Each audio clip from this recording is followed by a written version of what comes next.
Hi, beautiful people. Welcome to week 3. And this video, I'm going to be talking about awareness. And the biggest thing that we try to really push forth and motivate people to do, as well as what we continue to work on ourselves, is actually about expanding our own and increasing our own self awareness. Because ideally, the more self awareness that we have, the more we're able to become aware of what we're doing, why we're doing it, how things affect us, and then we can start to make changes in our life to try to create the life that we actually want to be living. But if we don't have awareness around something, then it's almost impossible to be able to change it. So, the very first part of change is to have awareness. Today, we're also going to be talking about meditation and mindfulness, really sort of delving into the two of those and how they can actually differ, but sometimes those two words get swung around and mixed in together and they can actually be quite different. So, I really want to go in depth about those two and give you guys some practice exercises as well. I'm also going to be talking about how to check in with your body and to actually use your body the way that it's meant to be used, because our body really is just a mechanism for feedback. So, if we feel a bit of an ache and pain, it's trying to tell us something. And, if you think of when you were a kid, hopefully you still don't do this now, but when you're a kid and you went to go touch something hot, and so it will burn, it will hurt. So your body will send those signals to your mind to go, this is causing pain. Stop doing it. Don't touch that when it's hot. And so we remember that, and that's how we learn, hopefully. So I really want to get clearer as well around just checking in with the self and really sort of using the body and the signs that it's giving you to the best of its advantage to help you and to help you also heal yourselves. A lot of physical illnesses and ailments and pains, aches and pains that we all struggle with from time to time, they actually can be healed through emotional movement, so moving the energy through. And I've spoken about this before, how emotion is just energy in motion. So it starts to make a lot more sense when we think of as our emotions come up to rise and they present in our body in some way, a feeling. And if it's something that we start to feel is uncomfortable and we don't want to actually express that or show it, so we stop it and we block it, then that energy will build up over time in the body wherever you're blocking it. So let's say there's sadness that you don't want to let come through and you're holding that in your throat. And then you start to have some throat troubles or some aches and pains, or you're always getting a sore throat. Or if there's some anger and resentment that you're really holding on to and it's all stored, that energy is blocked and stored in your stomach, then maybe you'll start to experience digestive problems or irritable bowel syndrome. And all of these different pains and illnesses and ailments that we develop as in our human form, we truly believe that you can actually heal these yourself, and the key to that is awareness. And then regular practice, just like anything, it's about diligence and commitment to the self. So showing yourself a true love, true respect, and really recognizing your own worth. In the long run, it can save you money and time and energy of always going outside of the self and outside of ourselves to try to fix a problem. I mean, for me, there were so many different naturopaths, psychologists, Reiki healers, all of these different modalities and healing things that I tried. And I don't regret any of it because I learned so much and it definitely served its purpose. I also felt though that it got to a point where it was like, well, this is making me feel really good and it's healing things for me. But why can this person do it? And then why do I think that I can't? And so then Tim and I have just continually been experimenting with energy healing and chakra clearing. And the results that we've had for ourselves and then clients as well has really been huge. And it blows our own mind. It's literally miracles. So we want to be able to give you these tools and awareness for you guys to be able to do exactly the same thing for yourself and then even your family and friends. But of course, you've got to, just like on an airplane, if the plane's going down, they always say put your own oxygen mask on first and then you can help other people. So the basis of this program is we want to hand you guys your oxygen masks, but you're putting it on yourself. And then you can truly help other people and we can spread this worldwide and change humanity, expand our human consciousness on a collective level. So that's one of our passions. So I suppose first, there'll also be a few exercises which we'll post in the Facebook group. Some of you might have heard of cognitive behavioral theory and therapy before.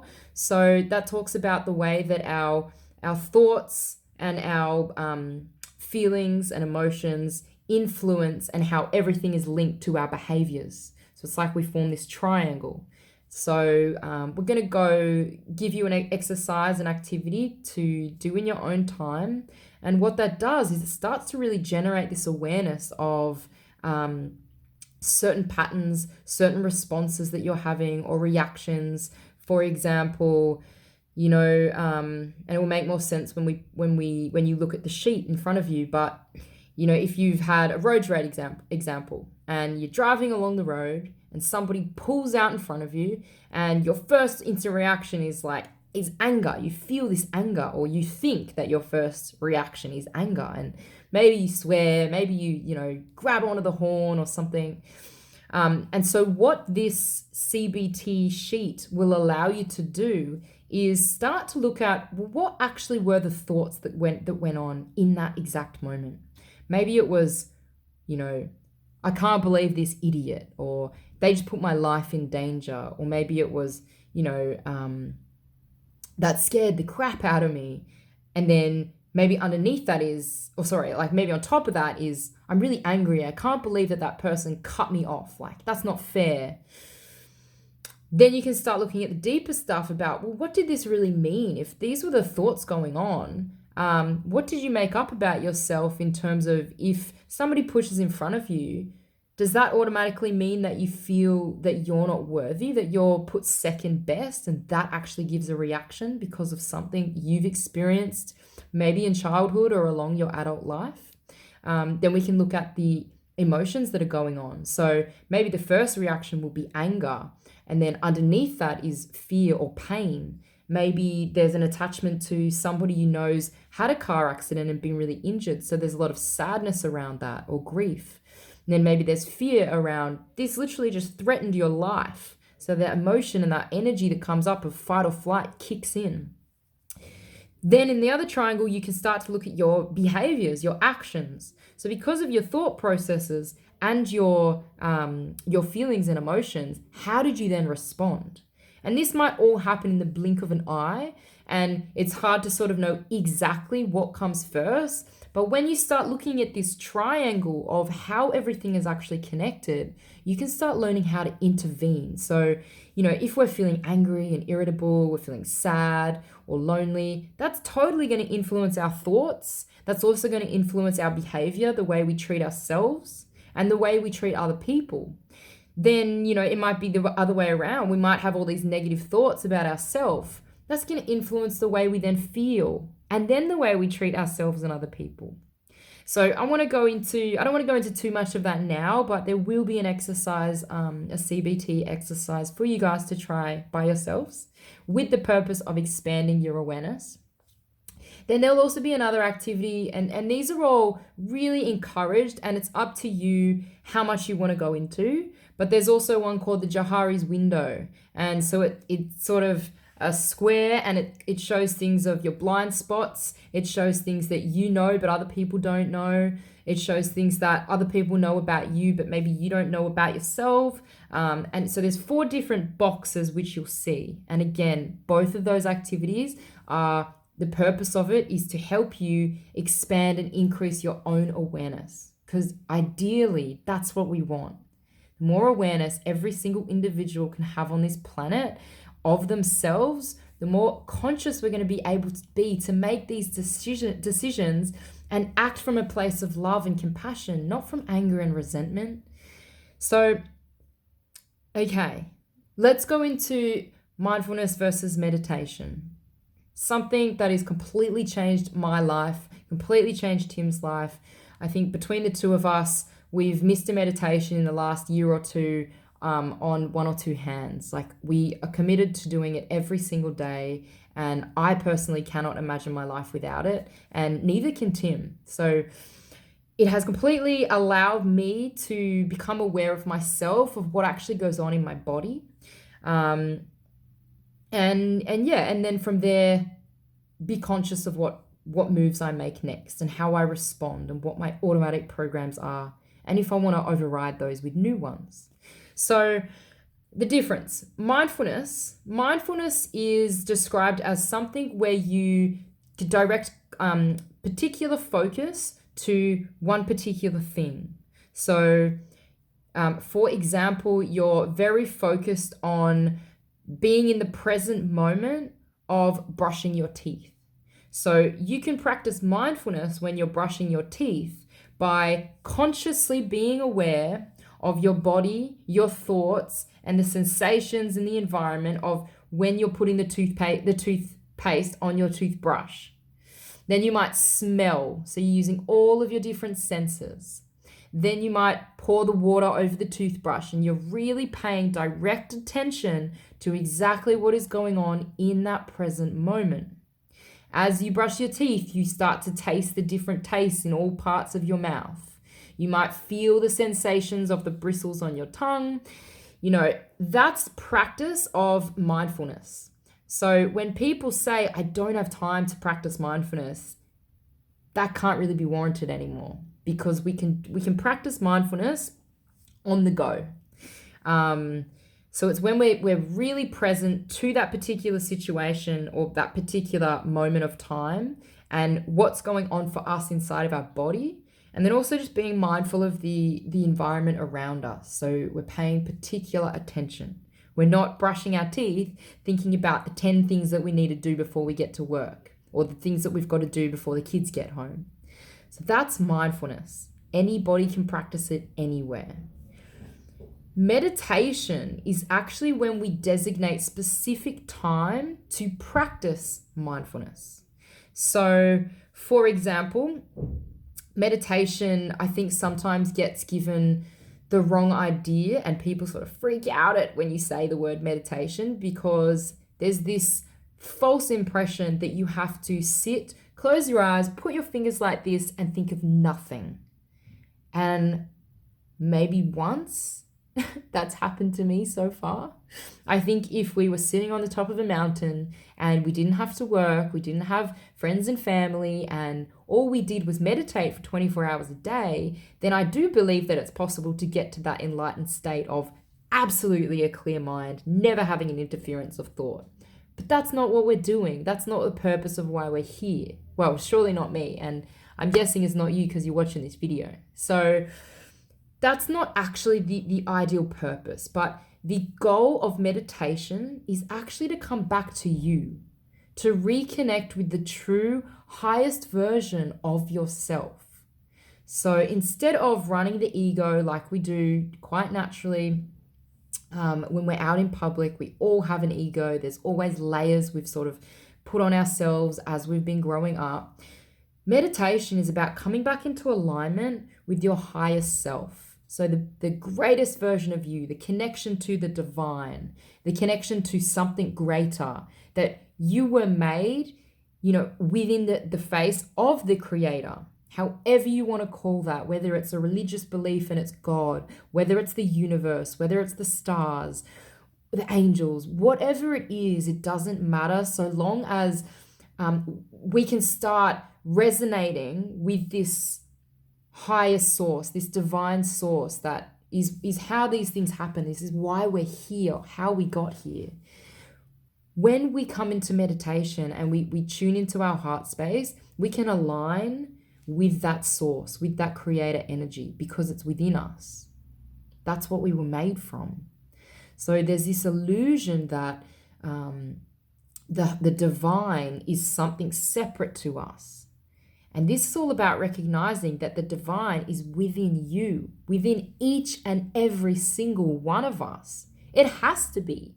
It's like when a mother gives birth to her child, that child's only possible because the mother has genetically, you know, created another person. They've created this new human. So there's always a part of the mother that's in the child. And that's exactly the same as us. So we really want you to become aware of the importance of meditation in realigning with that divine source, that divine creator within you. And that's where we get our true self-worth, our true self-esteem. That's where we get our place of safety and security. It's a place where we act from love and compassion and empathy and understanding. And we know and trust in that space we're always supported, we're never alone. And it's the one thing, or one of the many things, that actually connect us and make us exactly the same as everybody else in this world. So as separate as we may feel sometimes, there is always, always, always that connection here that we all share. We're all the same at that level. So meditation is extremely, extremely beneficial. And I was even going to say like vital to really getting the most out of not just this course, but we want you to be able to feel inspired by yourselves moving forward. We want you to be able to come back to this place of safety and security within yourself.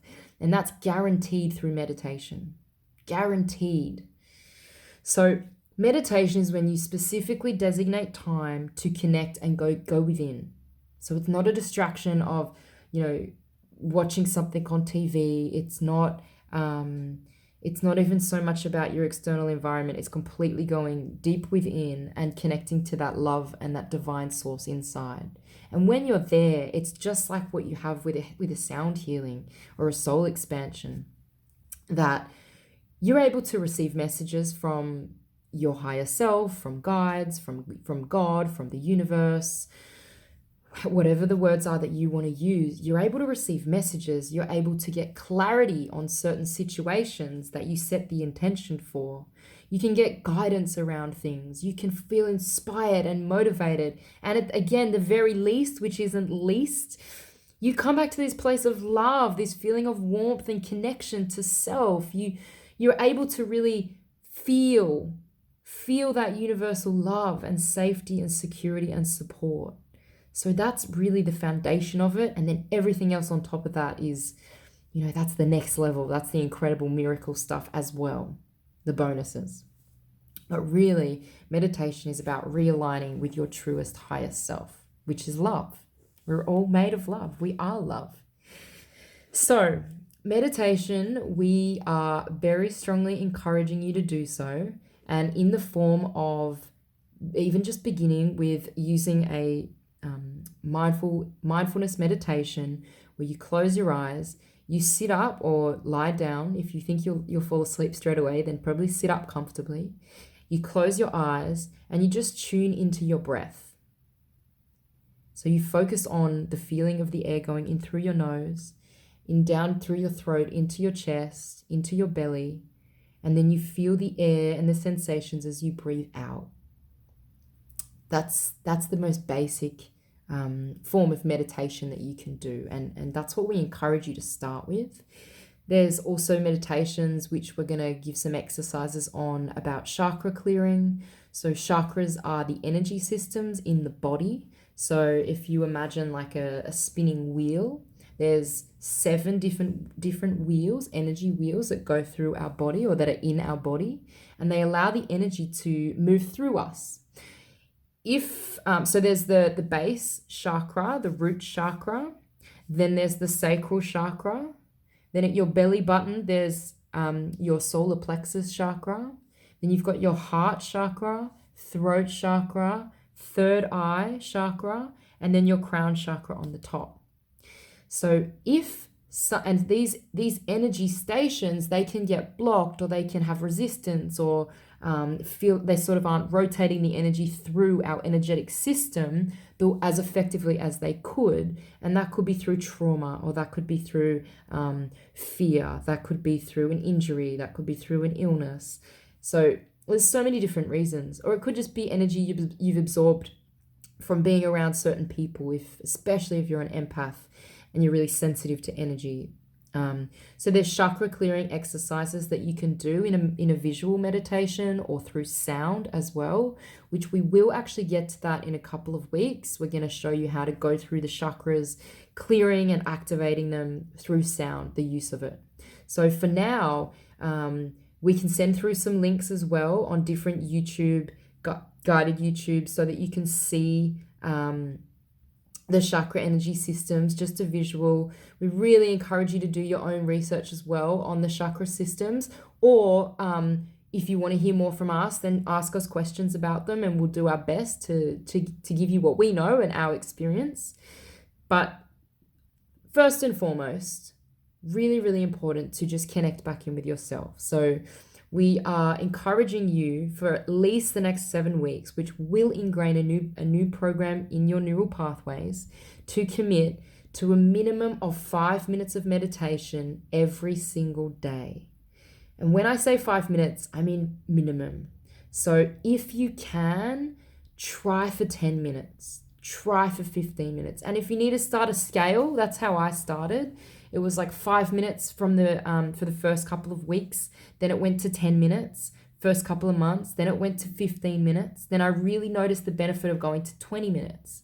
And it's up to you, but just sort of experiment with it and really, really give it a good go. It's just like any new skill. When we start practicing something, it's probably going to feel hard for a little while, and you're going to be questioning if you're doing it right and is this a waste of time? Just know and trust that this is a new skill. So the first time you jumped on a bike, probably didn't get it first go, but you might have kept going and practicing. And now even when you jump on a bike now, if you haven't rode one for 10 years, you're going to have the neural pathway activate, so you're going to know how to actually ride that bike. Similar sort of thing with meditation. It takes practice and commitment. Guarantee you it's worth it. So in terms of meditation, the benefits of aligning with self, and then that actually allows us to react or respond from a place of love, feel love and acceptance for ourselves.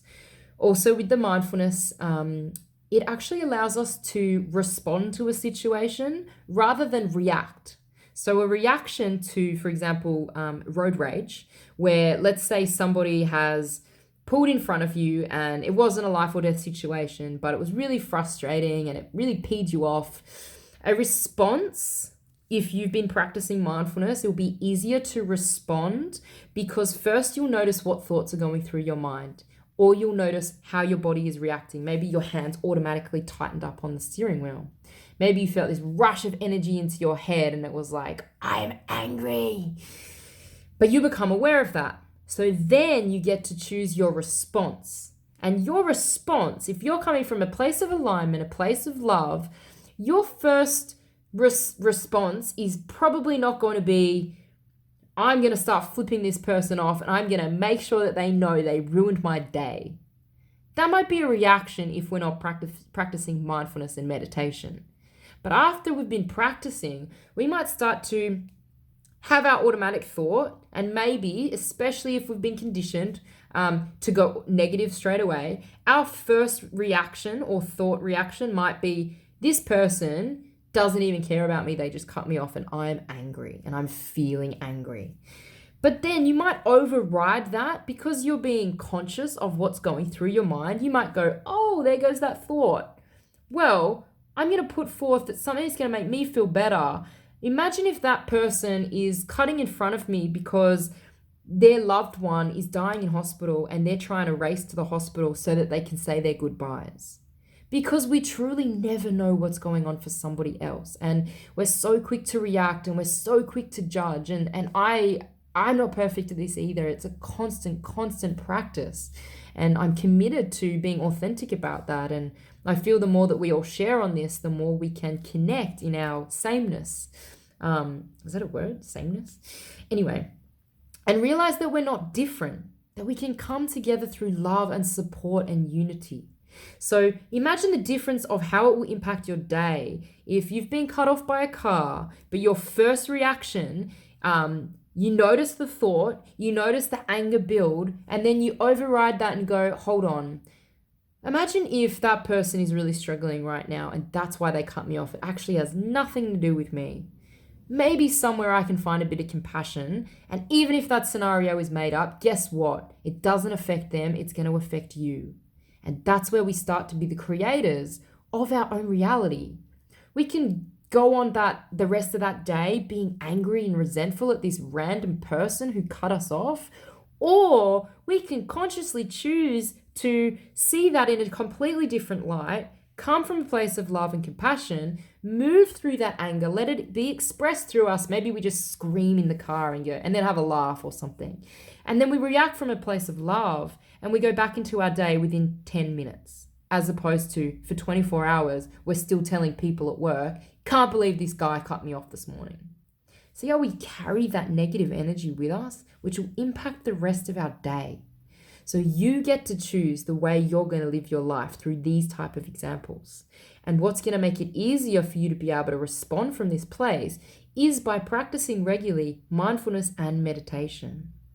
So there's so many benefits for yourself, for your family and friends and your partner, and also for the world and the people around you, the human consciousness collectively.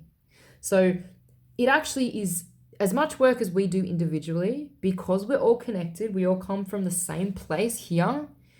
Whatever work you do is automatically upgrading or feeding me some information and enabling me. If you react from a place of or respond from a place of love, you're automatically giving me an opportunity to feel what that feels like coming from a place of love. And then you're giving me the opportunity for me to also react from that place of love. So can you see how we're all connected in this intricate way that, when we zoom into the road rage incident, it's such a small thing. When we zoom in and we're really up close and personal, it's huge. We're like, I can't believe this. This is the worst thing. Then when we zoom out and we start looking at how we're all connected, that little road rage is tiny compared to the intricate details of the entire planet. So this is where you get to choose. And by checking in with yourself throughout the day, that's another form of mindfulness where, I encourage people to set reminders on their phone, at least just to get a pattern going, which might say feelings check or body scan. And wherever you are, if you can, stop for 60 seconds at most. If that's all you can give, stop for 60 seconds and go, how am I feeling right now? Where do I feel any sensations in my body? What sensations do I feel in my body? And I guarantee you're going to start noticing things you've never noticed before, but have always been there. And guess what? When we have the awareness, we set the intention, then we can actually start to shift this. We can start to heal ourselves and change our reality. So, let's say, for example, something for me, I have in the past really struggled with headaches. And of late, they've come back with a few stressful things, but over the last, I would say 8 months, I had barely any headaches. And it was a miracle because I was always getting them. And I was recognizing that the headache was mainly being caused by unresolved, unreleased anger. Underneath that was fear and pain. So say something happened in the morning and I started feeling angry. And I didn't actually express that and I let it build, and then the tension built and the tension built, and I store it all here in my neck, and then all this energy is in my head stuck. Guess what I get at the end of the day or halfway through the day? A headache. But if I now start to recognize, okay, this has just happened, somebody's cut me off in traffic and I'm actually feeling really angry and sad, or really angry and fearful right now, I can actually acknowledge that. I can let it move through me, express it, and then I don't get a headache because I don't hold on to this energy. So we can literally influence our lives and the lives around us by doing these self-check-ins regularly throughout the day. And then as we start practicing, if you set a reminder for morning, midday, and nighttime, you'll start to become in this routine of automatically just checking in every now and then of how you're actually feeling. That also goes for when you make decisions, you can be conscious of what you're making the decision about and why.